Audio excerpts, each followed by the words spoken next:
Julie Goua, qui est doctorante à l'université Paris 1 Panthéon-Sorbonne. Fontainebleau, samedi 2 juin 2018, une explosion, le toit s'effondre, aucun rescapé et personne ne s'intéresse à nous pendant des siècles. Nous devenons alors les objets archéologiques de mes collègues du futur. Malgré l'obsolescence programmée, nos téléphones portables leur permettront de restituer l'événement qui nous réunissait aujourd'hui, d'identifier nos compétences techniques et notre organisation sociale.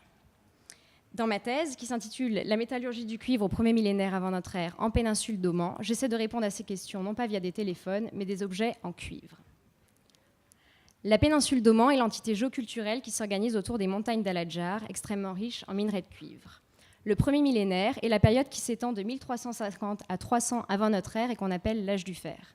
Il s'agit d'ailleurs d'un abus de langage, car à l'âge du fer en péninsule d'Oman, on ne produit que du cuivre.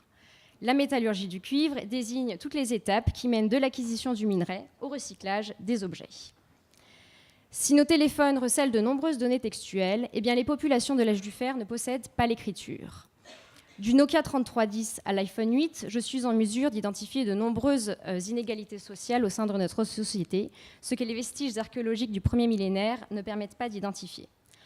On pense actuellement que ces populations étaient fondées sur un système de communautés autonomes autour de liens de parenté, et se partageaient des espaces et des symboles communs, notamment autour de la figure du serpent. L'objectif de ma thèse est d'identifier via les vestiges métallurgiques toutes les connaissances qui pourraient venir compléter nos connaissances actuelles, un peu comme si je piratais vos téléphones portables pour publier vos données personnelles. Alors comment les vestiges de la métallurgie permettent de nous renseigner sur les sociétés qui la produisaient ? Tout d'abord, sur le terrain, j'ai pu repérer des mines et des sites de réduction du minerai qui m'ont permis d'identifier une production effectuée par des spécialistes capables d'extraire le minerai de leurs montagnes et de construire des fours pouvant atteindre des températures supérieures à 1100 degrés. Au laboratoire d'analyse chimique, les objets ont montré qu'ils avaient été fabriqués localement et parfois avec l'ajout d'étain. Cet alliage permettait d'obtenir du bronze plus jaune et plus robuste que le cuivre. Seulement l'étain, il est naturellement absent de la péninsule d'Oman, donc ça soulève la question des échanges avec les pays voisins, puisqu'on a des objets produits localement avec de l'étain venant de pays étrangers.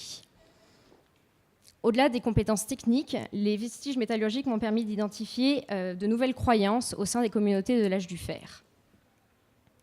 Conçus pour appeler, nos téléphones portables ont également servi de lampes torches, radios et décapsuleurs. Malgré les apparences, les pointes de flèches, poignards et haches que j'ai retrouvées en fouille n'ont pas été utilisées comme armes. Composés de cuivre pur, ils n'offraient aucune résistance au combat, et donc on est plus en présence d'objets à fonction symbolique qu'utilitaire.